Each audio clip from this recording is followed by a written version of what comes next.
Shut up, yeah? But not your mouth, your mind, because I'm talking and I have something valuable to tell you. We all need to be better listeners, don't we? We need to listen to the people around us. We need to listen to everyone.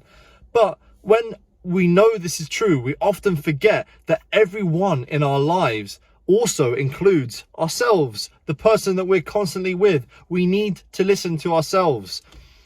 How often do you take the time to listen to yourself? And what I mean is no interrupted input from external stimuli, just listening to what your mind has to say. Recently, I have cut out a lot of the social media in my life.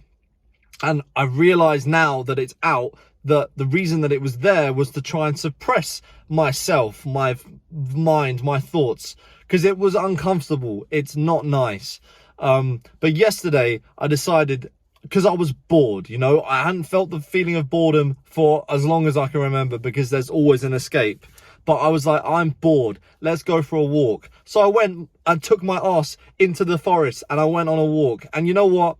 It wasn't even that pleasant in my mind. Of course, it was a lovely day. I'm walking, I'm exercising, I'm getting the endorphins going. It's good to be in nature. It's good for your body. But at the same time, it was uncomfortable because I actually had to face what my mind was telling me. It's not always nice. But you know what? That is maybe because I've not done it in such a long time. It's like clogging up a toilet that's been filled up with shit. There's stuff that I don't let myself think about because it's easier not to. Oh, I'm busy, I'm this, I'm that, and the other. You have to be your own best friend. You need to create a relationship with yourself. And I'm realizing that now. And I went on the walk, and for the large part, yeah, it was, uncomfortable. I'm like, I'm thinking about stuff that I don't like. It's not nice for me to think about. But I came out of it on the other side. I was like, you know what? I'm glad that I just took the time to listen to myself. I feel less lonely now. I feel like whatever I now think is, I've already done that in, repetition, so I can kind of move on with my stuff. All of these things are really good. It's very, very comparable to meditation. That's what you do. You allow the thoughts to come down. In non-duality, that's what they say.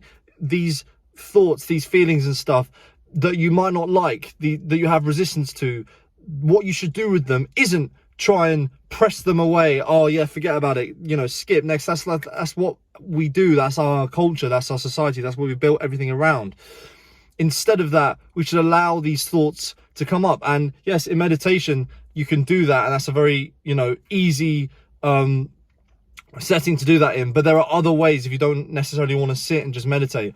You can also do it on a walk, as I did. You can just allow the thoughts to come because there is nothing else to occupy your mind. You have the stimulus, yes, of the breeze on your face and the body and stuff, but it's not like occupying your mind. So you're kind of busy and not busy. I think a good parallel to that is like driving as well. Just go on a long drive if you can, or if you've got a long drive coming up, just drive. I've done this. I've had revolutionary, life-changing drives where I haven't done what I usually do, which is listen to music, listen to podcasts and stuff. You can just go and whilst you're driving, you give your mind enough to occupy it physically and be like, you're not doing nothing, but also the space to just think and not have input and stuff.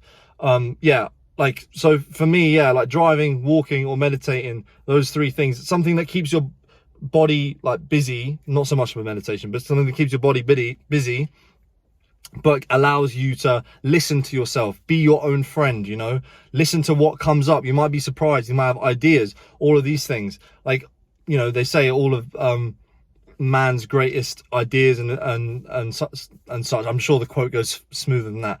Come from a place of boredom, from a place of, oh, that's funny. Shower thoughts, that's the thing, where you're not really, fully engaged with something mentally as we are in our such our busy lives. Anyway, I'll leave you with that. But yeah, namaste.